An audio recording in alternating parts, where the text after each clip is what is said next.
Welcome, everyone, to Westcliff University's Distinguished Innovator Speaker Series. And our next speaker in the spring series, Josh Freed. He's an award-winning documentarian and filmmaker from Canada who contacted me last year to help him produce a new documentary for the nature of things. To say that's a long-running show on Canadian Broadcasting Company is an understatement. It's been the most successful series in the history of Canadian TV since 1960. We'll get to Josh in just a minute. I'm Dr. Barry Sandrew, Director of Entrepreneurship at Westcliff and your moderator, and I'm happy you're all able to join us this morning. We'll get to Josh in just a moment, but first I want to briefly introduce Westcliff University to those in the webinar audience who might not be familiar with the institution. Pictured here is our campus in Irvine, California. Westcliff is an accredited private institution of higher learning with over 4,100 students enrolled both live online and on campus.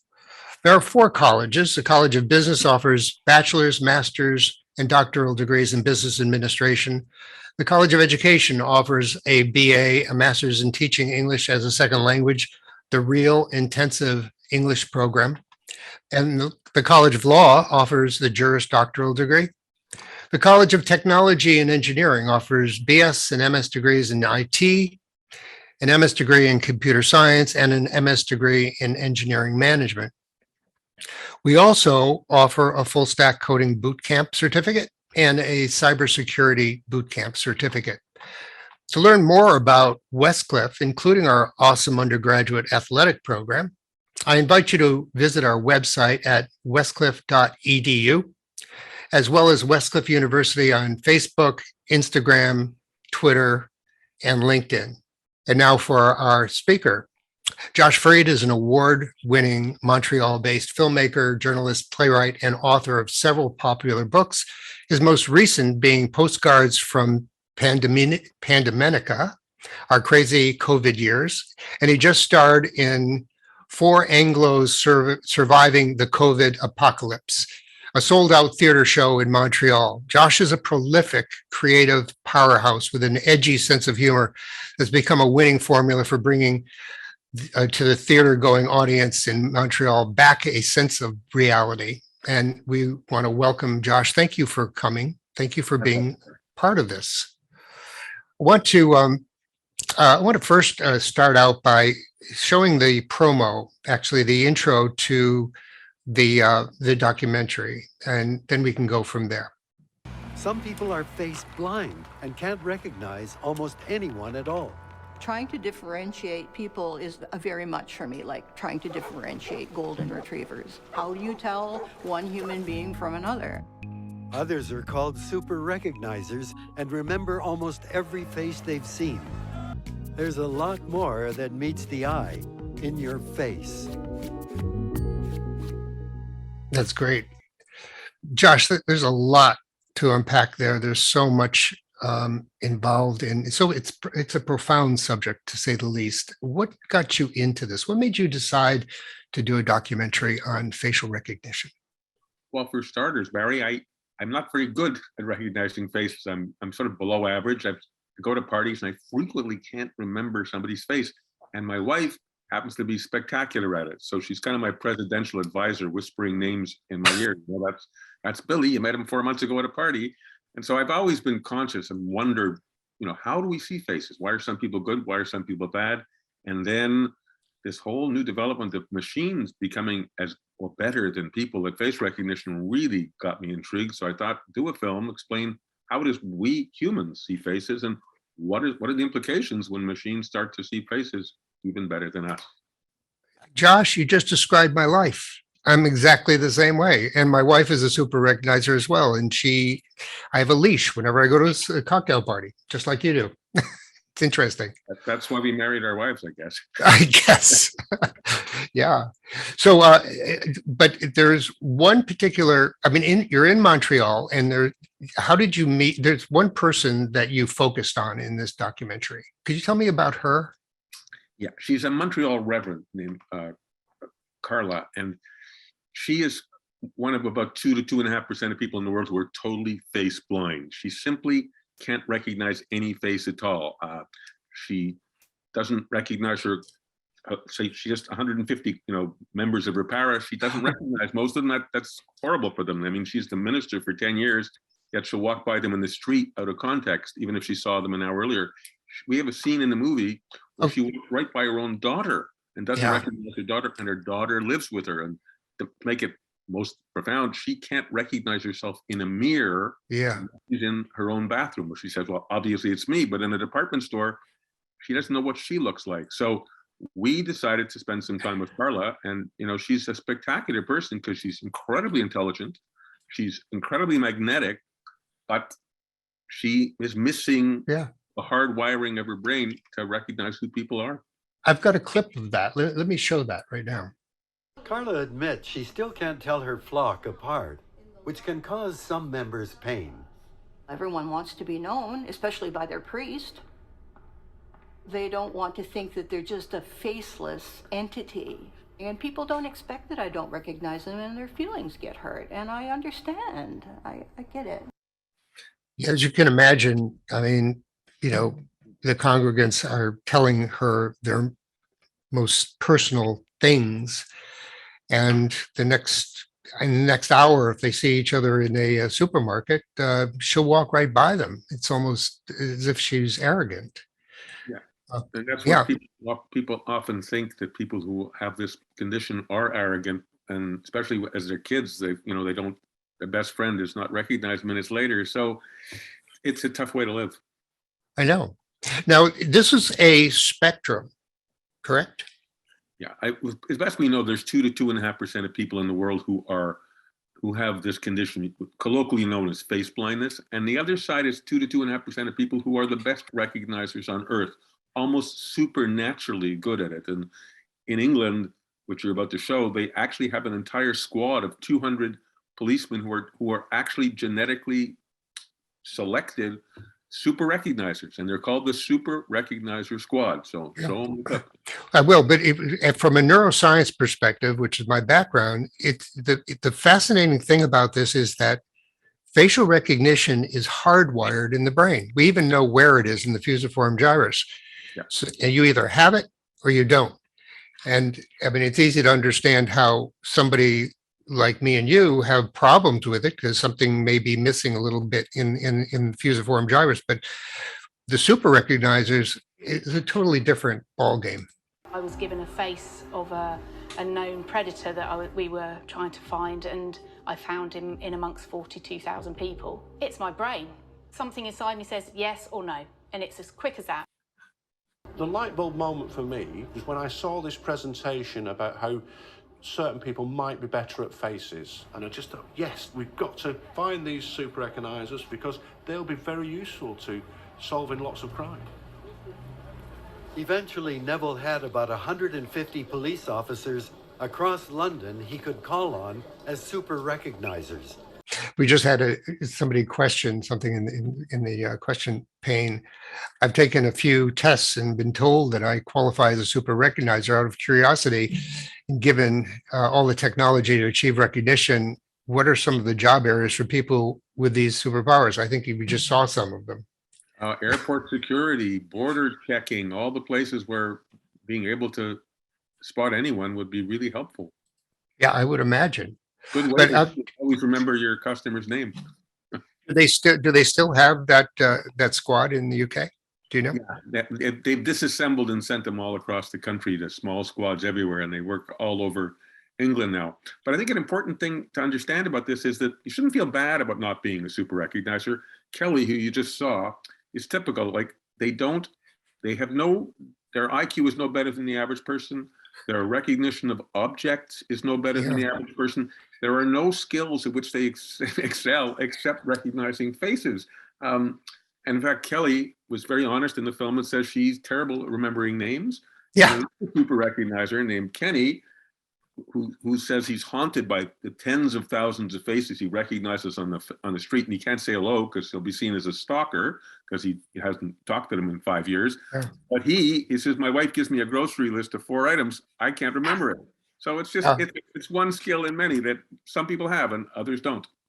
He did mention that it's very uncomfortable because he doesn't forget a face, and he'll see somebody and just stare at them, and he feels like he's a stalker. Yeah, well, in a supermarket line, like he wants to talk to the woman in front of him and say, hi, we were standing in line together 6 years ago in this very supermarket. But he says, if you do that, she'll think I'm following her around all the time. You know, it's a bizarre superpower.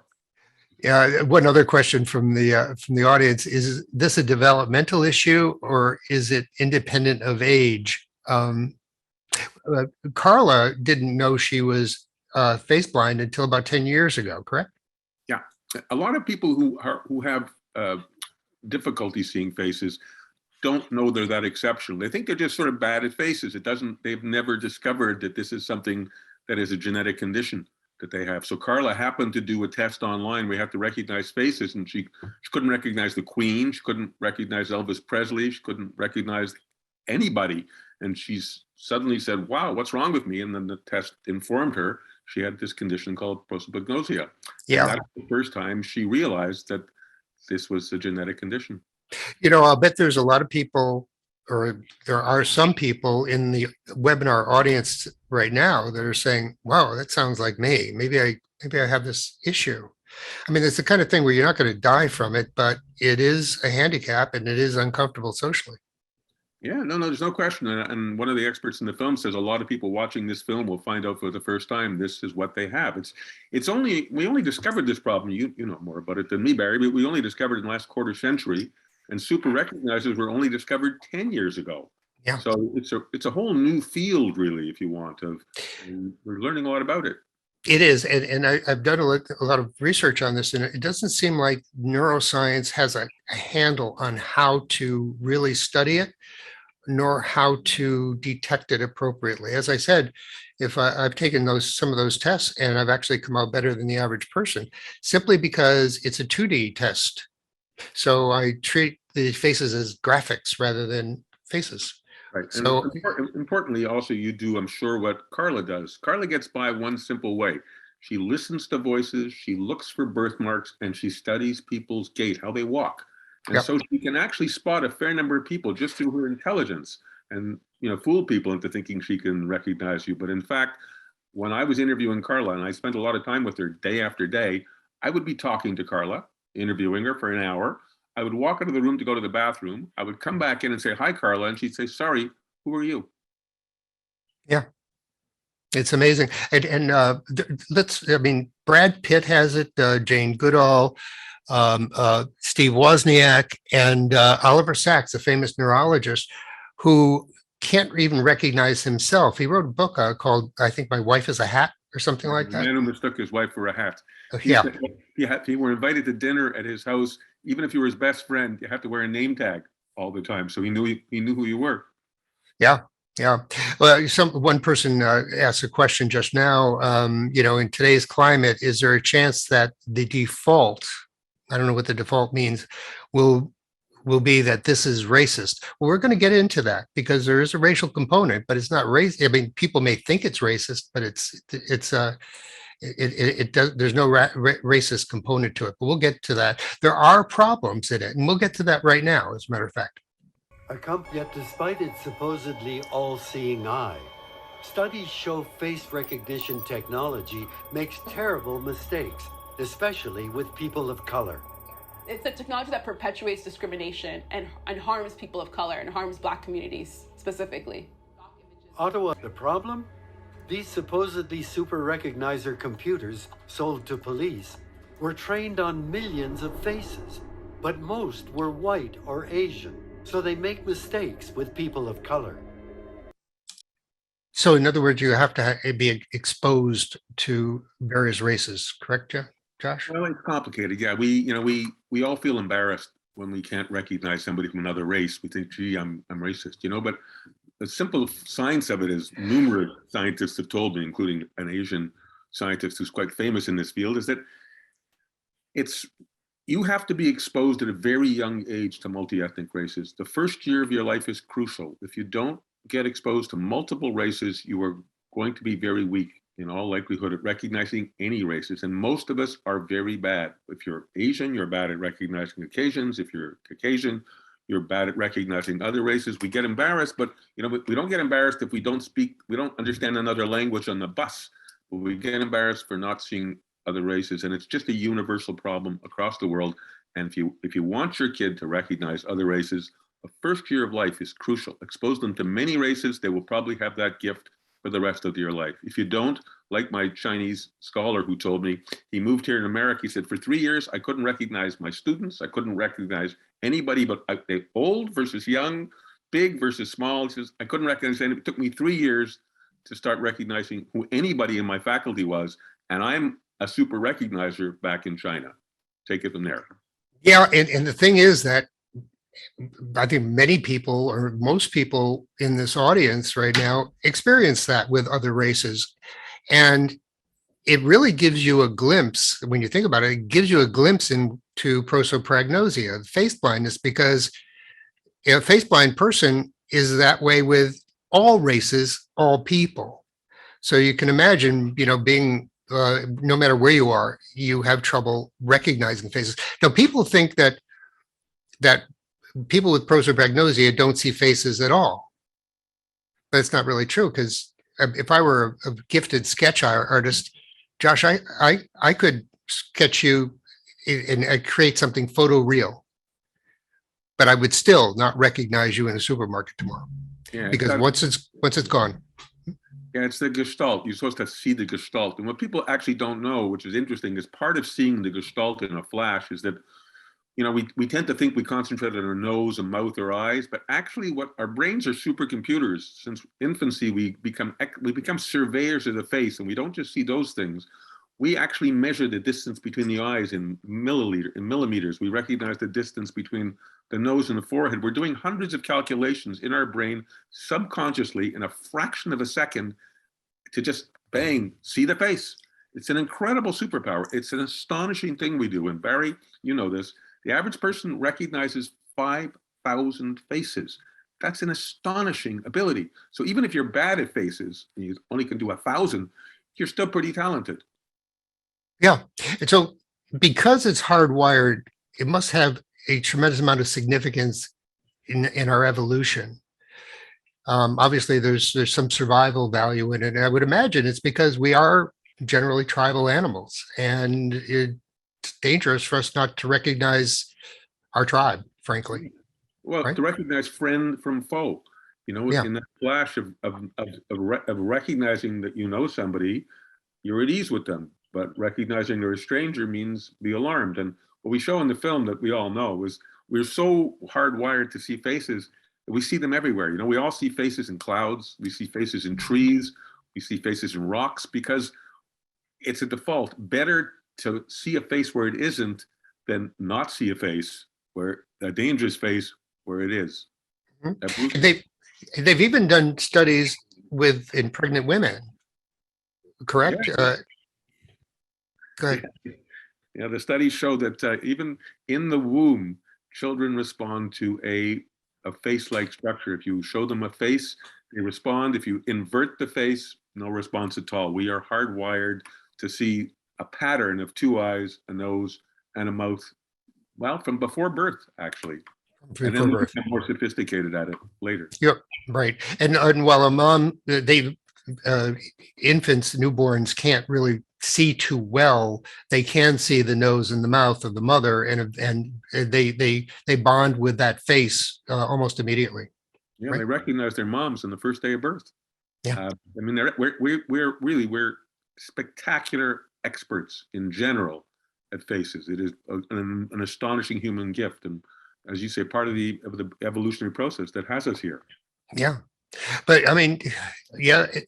And it's very valuable for security and that sort of thing. But, as we've seen, there are some downsides to it. Hang on for this. There are further issues too for everyone, say human rights advocates. Capturing people's faces as they go about their daily lives is a threat to privacy, especially when done without their knowledge. So I think my face belongs to me. I definitely should have the right to opt out of any system, particularly a system that puts me at such risk. And tend to agree with that. But I think I mentioned to you when we were doing our tech check that if I take my 2 mile walk to our supermarket, I must pass about 5 or more Ring cameras in people's homes. Then when I get to the commercial area, there are security cameras on every building. And then when I go into the supermarket, there's a camera on every aisle. So I think, don't you think there's an illusion of privacy that really doesn't exist? Yeah, no, look, I think our privacy has long been undermined by all kinds of technology, but this is yet a further step. And it has pluses and minuses. Look, most of us, I'm sure you're like me, I open my iPhone using face recognition. I like that. I open my bank account doing it. It's fantastic. So there are advantages in this. The problem is that yes, your face really belongs to you. So going to this new step wherever take China, take England, they have tremendous numbers of cameras on the street, both these countries, and it's becoming almost impossible not to be seen doing almost anything you want. So to me, the answer is, if you would like to have the ability to use this technology to open your phone or to help you, I would like to have it help me recognize people. I would like to have it tell me who people are. You should opt in, but you should have the right to opt out if you don't want to be recognized. I don't want to be recognized when I walk into a store. I don't want them to go, "Hi, Josh, we know your favorite product is orange juice and we have a special on it today." I want to opt out of that. I would like to opt in to knowing that's Barry Sandrew and you know him for 4 years and don't forget his face. I'd like to use it. I'd like to be in charge, not have corporations in charge. Right. And I think that's key, because being in charge, I think, can help people with prosopragnosia. Let's see what happened with Carla after we helped her out. I'll do what I want as long as it... Today, Carla Holmes is meeting some congregants after services, but she's hoping to see them in a different way. Harvard neurologist Barry Sandrew has created a personalized app that should help her recognize some members for the first time. Hey, Carlos. Hi. So what anything planned for this afternoon? Cooking for the week. Oh, cooking. Oh, Yes. okay. You want to make extra? I'll put some in my freezer. Okay. The best part was feeling sure when that it wasn't my imagination or it wasn't my best guess, that I was sure that was that person. Yeah, and that's what I'm hoping for, because I'm into augmented reality and I know that glasses are eventually going to come. The problem is that the people who are creating those augmented reality glasses were scared by Google Glass, and if they have the camera on, there's a blinking red light, as there should be, because nobody wants to have their be videoed, actually have a captured video of themselves without knowing it. But for facial recognition, you don't need to capture. All you need is a live feed. Yeah, although again, I would like the ability to opt in or out there too. I'd like to decide which people can Google Glass me and which can't. I don't want to be Google Glass by everybody on earth. I'd like to be Google Glass by those I know or I've met in some way. And I think to me that's the key to all this. Is a tremendous. I would like to have Google Glasses, and I would like to be able to recognize people I know, but I shouldn't be able to recognize people I don't know unless I'm going to a conference and they say, "Yes, I'm happy to be recognized. We're colleagues here," right? Yeah. I think it's all about finding a balance between this wonderful product that can help us and the dangers of this crazy product, which can, in the end, create an Orwellian society. So, big decisions to make in the future. Speaking of Orwellian society, what about determining expressions in the moment? Yeah, they've also been working a lot the last few years on something called emotional recognition. Google's worked on this. China is working on it big time. It is supposedly, they believe, they are creating technology that lets you analyze people. I mean, we do this as humans, right? When I meet you, I make a lot of decisions based on your face: kind, not kind, aloof, friendly, happy. We make these decisions. So machines are now being trained to decide, is this employee we are now employing, who says he's a wonderfully pleasant person, is he a pleasant person? Or does the machine side, his face, has grimaces of a kind that says he's not?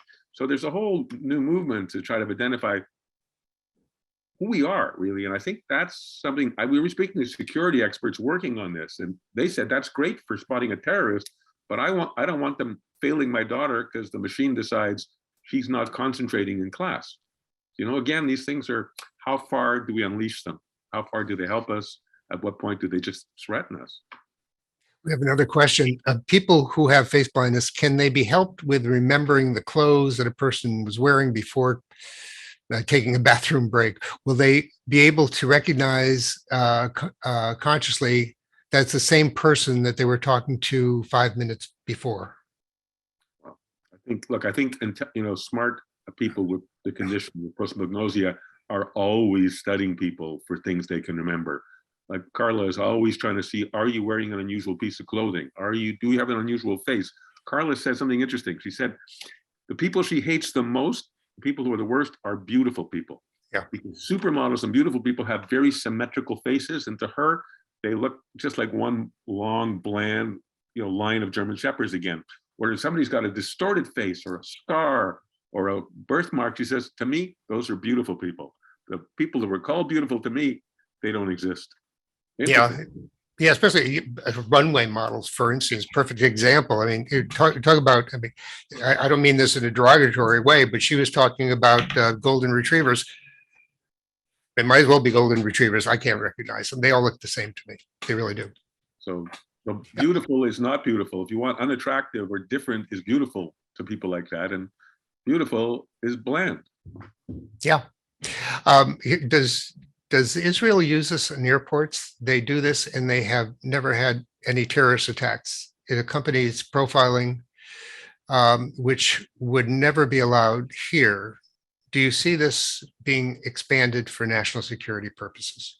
Obvious, police want to use this more and more. Borders want to use this more and more. The security forces are dying to use this stuff because it's a handy way to get shortcuts. I think you can. The racism thing we saw, which is ludicrous, that you've trained machines on only white and some Asian faces, is idiocy. But obviously that can be overcome with some work over a couple of years, so that the machine at least is exposed to all races. But in the end, I understand the security forces want to catch terrorists, but in some countries, I can tell you in China specifically, when you cross a red light, you can get a jaywalking ticket in China, like we get a speeding ticket here, based on face recognition. You get a ticket in the mail that says you crossed the street, your face was. I don't want to be watched that closely anywhere. I don't even like getting a ticket on my car when I'm recognized by my license plate, let alone by my face. We all want someplace to hide, right? We don't want to be exposed. I live a fairly public life, and I'm fairly transparent, but I don't want to be totally transparent. Do you? No. The super recognizers, like that particular woman, can recognize a person even just looking at one eye, and which is remarkable. I don't have any information about this other than I saw that there are some things you can wear that allow you to be yourself, but it also fools facial recognition. Have you heard about that? Yeah, there's all kinds of colors and patterns that apparently for the moment will stymie facial recognition. But Barry, in the information wars, every time you come up with something that stymies a machine, 5,000 programmers start working on something to unstymie it, right? And so you can see this will just continue on. The machines will keep advancing and advancing, and we'll try to protect our privacy. But I think laws are the only way around it. People have to care enough about their privacy to make decisions as to when these machines can be used and when they can't, and who can use them, who can't use them. It may take us a long time to debate this stuff in public, but I think they're pretty big issues, eh? Yeah, we got a big audience. I'd like to, if anybody recognizes this as an issue for themselves, please share it. One person wrote, "This reminds me of the Black Mirror episode where everyone can instantly access their job profile, stats, jobs, etc., and respond with like or dislike, resulting in a social credit score that impacts their social standing." Yeah. Well, there are countries experimenting with that, and some communist countries are experimenting with social credit scores where when you jaywalk, you lose points. And if you lose enough points, you can't get on a first-class train. You have to take economy, okay? But if you're really good and you're seen to be helping an old lady on the street and caught by a face recognition camera, you might get a free meal in the mail. Again, these are things, there's kind of social control things that are over the top for me, boy. But totalitarian governments combined with total technology would be pretty creepy. Oh, yeah. On the topic of emotional recognition, here's another question. Do you have any data on how this is being used for people who have autism? No, I don't know. Do you have something? Yeah, I do have a little bit. I think many of us may be on the spectrum in terms of Asperger. It's socially, it's a lot of us have social issues, social problems, looking in people's faces. A lot of it has to do, aside from that, a lot of it has to do with context. If you're within the context of knowing a person, like for instance here at Westcliff, I recognize everybody at Westcliff now. I've been around them and everything. So I once I'm in here, I know who they are. Once I leave, I don't. So context is very, very important here for sure. Yeah, context for most of us is important. That's why we often look. It's for all of us. Not recognizing somebody at a party is embarrassing. It's just one of those human things. The trouble is, we're on the street. We're used to somebody we've met at our tennis club, and then suddenly we meet them someplace completely different, maybe in another city or at a movie or something, and we just don't place them. We don't make the contextual shift, and it's embarrassing. Yeah, that's why these kind of technological devices to help us recognize somebody we know. That's a nice thing to have, right? But I'm really bad out of context. And again, my wife, it doesn't matter. She could run into our grocer we haven't seen in 10 years in Russia, and she said, "Oh, there's a grocer." I wouldn't know for 15 minutes. I would have to reorient my whole brain to somehow place him there. My brain just doesn't work well that way, Josh, do you do something I typically do that's really bad? I don't know if you do this too, but if I see somebody that I think I should know, I avoid them. That's that's sometimes I've done that too. Look, that reminds me of something else we've been through the recent years. We're all wearing masks, right? Masks are making about 25% of people completely face blind. Most people don't recognize people in masks, but I know introverts who are very happy with that, and they tell me they love masks because it allows them to walk right by people they know and not talk. Okay, they don't have to pretend to recognize them, and there's a kind of social convention there. Two people in a mask might actually spot each other, but choose to pretend they don't because you have an excuse. Yeah, I've used that excuse. Have you? Yeah. Sometimes you're in a hurry, you don't have time to talk, and pretending you don't see somebody, you don't recognize somebody helps. But that person may actually spot you and actually be hurt because they recognize you and they feel you should too. It's a complex social dance. Yeah, a comment from a person that is very familiar. I'm horrible with faces and names. I get my wife to introduce herself first so I can get the name. Yeah, that's a trick. And the big trick is, if you're talking, I tell my wife, if I'm talking to somebody and you come up and I don't introduce you, it means I don't know who they are, and please introduce yourself and get their name so I know it too. That's our kind of established routine, Yeah.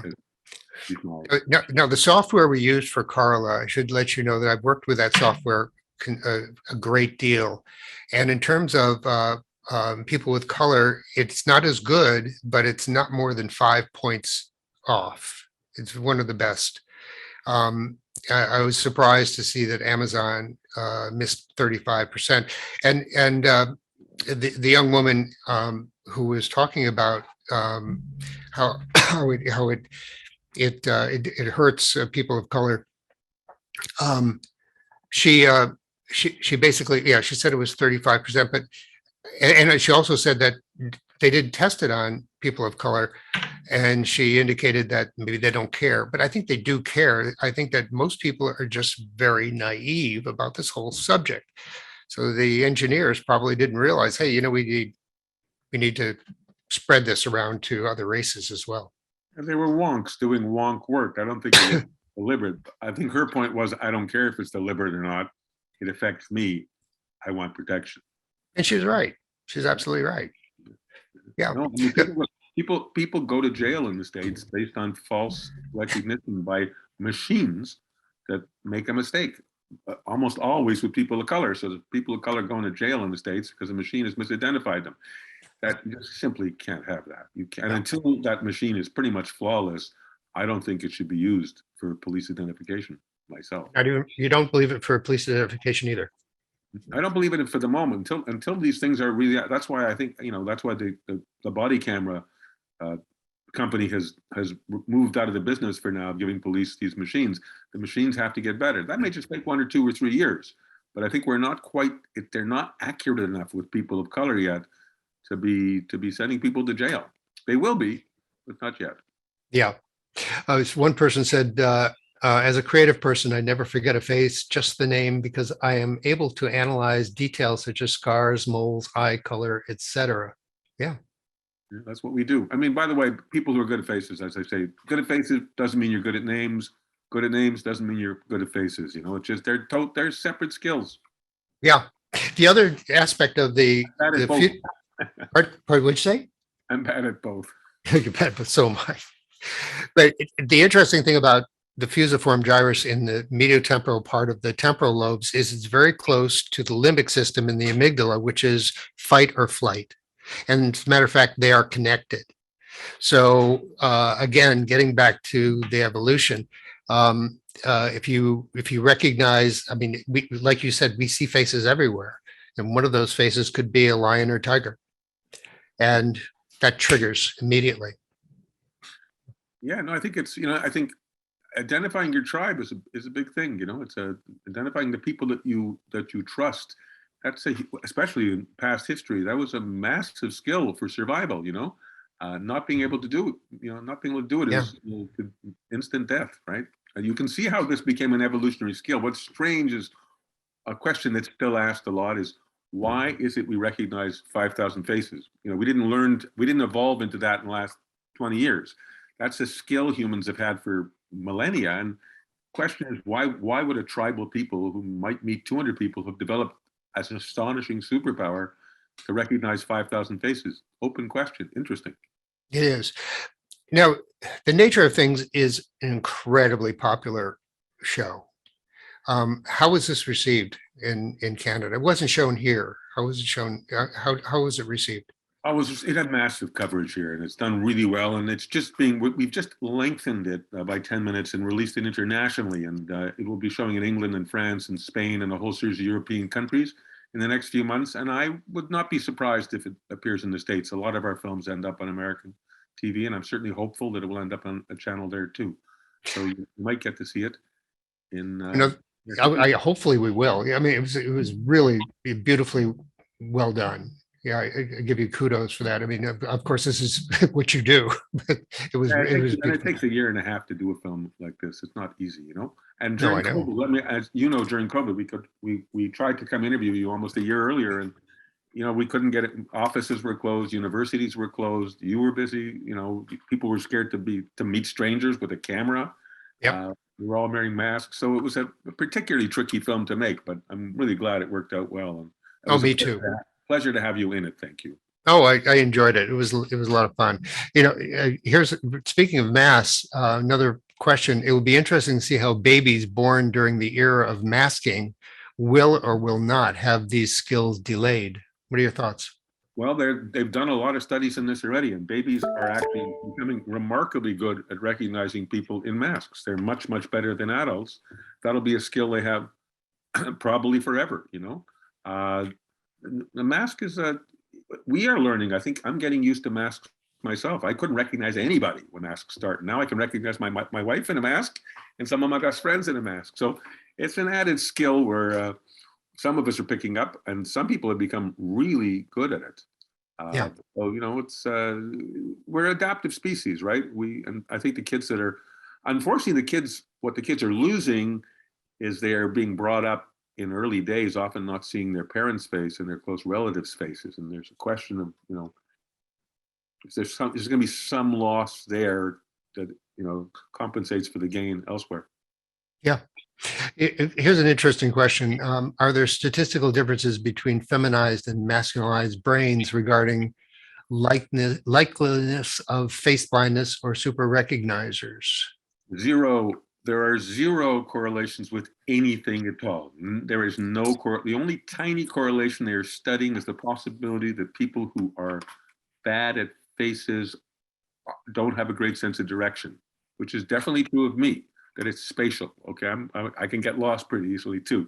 There's speculation more and more that having a good sense of direction is linked to recognizing faces because you're analyzing and surveying the geography of the face in an instant. But there is no other correlation of any kind anybody has found. Do you find, as I do, and this is not meant to be sexist, but it's more difficult to recognize women than men? And I think it's because women, their faces tend to be more symmetrical, and makeup and all of that business interferes with it. How about you? Yeah. Well, I think women, first place, do wear a lot more makeup and change their faces. That's one of the reasons they say that your nose and your mouth and your eyes are not necessarily reliable ways to recognize people, because we put makeup on our eyes, we put makeup on our lips, we dress our faces up a lot, and that subtle little shift can make it much harder to recognize people in the end. So that's why what they say, what the brain does instead is it analyzes the facial structure. It sees the distance between your eyes, it sees the length of your mustache to some extent, as far as it can go. Your cheeks, it's doing a whole geographical analysis, because can't change. That's the bone structure, not the mustache, I was wrong there, but it's the bone structure of your face. What you're doing is sensing and measuring the bone structure, and makeup will hide that. So I think that alone may make women harder to recognize, except maybe on Halloween when men dress up too. One member of the audience said this scares them a great deal. As a matter of fact, they want to limit their social media, basically having their faces showing up in social media. Well, that big company, scraped all of these faces off of social media without anybody knowing about it, right? Billions of faces. That's it's been the Wild West so far, Barry. I mean, companies have just have cameras everywhere in the world filming us all and feeding them into computers and teaching computers how to read faces using us. And that is outrageous. I mean, you should not be allowed to use my face as part of your algorithm unless I give you permission. Right. I have to say I agreed almost 15 times a day online. I want to say I agree before you can use my face. Sorry. If I'm going to agree to that 3,000 things I do to read a newspaper, you better agree that before you use my face, you ask me. Yeah. You approached me because I did a conference in Australia, and I actually used this algorithm for people who were registering. If they could opt in or out, but basically they provided their face. And I wanted to try to take away all of the social mores that would be typical in an environment like that, because at conferences, I have a very difficult time. So the thing is that if you're at a VIP party, you can actually have your phone up or glasses, and you could see a person over by the bar, and it might be a Sally Hill who's VP at Oracle. I don't have to be introduced. I just go up there. Hey, Sally, you work for her. That's fantastic. I mean, there's no conference I could possibly go to, or large gathering I would go to. I would always give permission. At places I go and I understand where I am. Yeah. Walking the streets of a city, no, I'd like some control over that. No, absolutely. So where do you think this is going? I know certain countries are getting deep into this. Do you think that it's going to happen here? I think if we don't legislate, then, which Europe is beginning to do, Europe is beginning to legislate and say you own your face. But there is nothing like that in North America yet. There is nothing like it. And you can be sure that corporations that sell things, police forces that want to catch criminals, security companies that want to identify risks, they will go as far as they can possibly go to make the world's faces totally transparent unless we legislate. And Europe is a large growing movement in Europe. I own my face. I have the right to decide who can use a machine to identify it. It is really time for that movement to come to the States. And you got to hope it comes fast enough so it's not too late. Because once they have all the faces and everybody's always identifiable, it's like closing the barn door. It's not going to work. So it's a bit urgent, I would say, and let's hope it becomes public policy Yeah. discussion very soon. Yeah, there needs to be legislation because we don't know. I mean, like I said, when I walk to the supermarket, I don't know how many of those cameras actually have facial recognition in their servers. It's you can get it for free on the internet, frankly. Yeah, and I think you'll see a lot more face scramblers coming up that stymie Yeah. the technology soon, and then, like I say, the machines will figure out ways to deal with that 6 months later, and we'll find new ways to stymie them. But that's not the answer. The answer, obviously, is this exploded upon us in a period of 10 years ago. Machines couldn't do this. The computers were too slow to do the astonishing calculation that recognizes a face. But in the last 5 or 6 years, machines have gotten better and better and faster. And it's the speed of computers that's created this face recognition revolution. And laws and public discussions simply haven't caught up with it yet. Too fast. Yeah. Well, let's hope for the best. But as I said, there's 2.5 million, or it's 2.5% of the population has this problem. That's a real medical problem. It's considered a genuine condition, and there's no hope for them. Yeah, I think this technology is fantastic for that purpose, and I think it should be used in all ways that you can help people out. I think any intelligent legislation will allow people who want to be recognized by their friends to be recognized, and so people who aren't good at it can recognize them. But it should also protect people who don't want to be recognized from strangers and from police. That's what the legislation should do too. It's to balance the convenience of opening my iPhone with the danger of having a camera in every block that identifies me anywhere I go.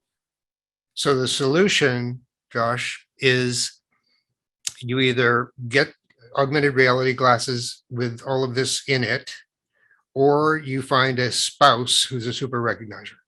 Yeah, and you and me figured it out. We got the super recognizer spouses, took care of the problem. I don't need Google glasses at the moment, Josh, in closing, do you have any takeaways for people about this? I think the obvious takeaway is, first place, just the average person, if you can't recognize faces sometimes, don't feel bad. First place, it's a bell curve, and you're right in the middle of the bell curve. I'm around 40%. I'm not great, but I'm within the average of low. But whatever you can do, it's a superpower. It's spectacular. You have this astonishing gift to recognize faces that has evolved over endless millennia, and you're really spectacular at it. No other species can do it, and it's a miracle that you can do it. It's a magic trick. Every time you say "Hi, Joan" to somebody on the street, that's a miracle. Appreciate it. Exactly. We're going to be sending an email to the audience, and within that email, we're going to have a link to your book. What's the title again? Well, it's a book of entertaining, humorous essays I have written on COVID called Postcards from Pandemica, and it's really just, I kept a kind of personal diary and columns I wrote for a year, and it's a story of COVID told with a smile instead of a shiver. It's fun. Great. You're still a column. You still do your column, correct? I write a weekly column in Montreal in Montreal's major paper for the last 33 years, and I'm going to leave you now because I'm on deadline today. Okay. Listen, really appreciate it, Josh. Thank you so much for joining us. Pleasure working with you. Okay. Yeah. So I just want to tell the audience who's coming up next. We've got David Friedman, who was president of Tech Coast Angels. He's now vice chairman of Tech Coast Angels. And David is an entrepreneur's entrepreneur who knows how to give a pitch, knows how to do an elevator pitch, but he's got a special presentation about perfect pitch, how you actually get a message across effectively. He's given a lecture he's actually been an invited lecturer here at Westcliff, and the students absolutely loved it, and they gained so much from it. This is the value to anybody in business. I can assure you. So that's going to be in May. So and you can actually register it using this QR code. Hope to see you then.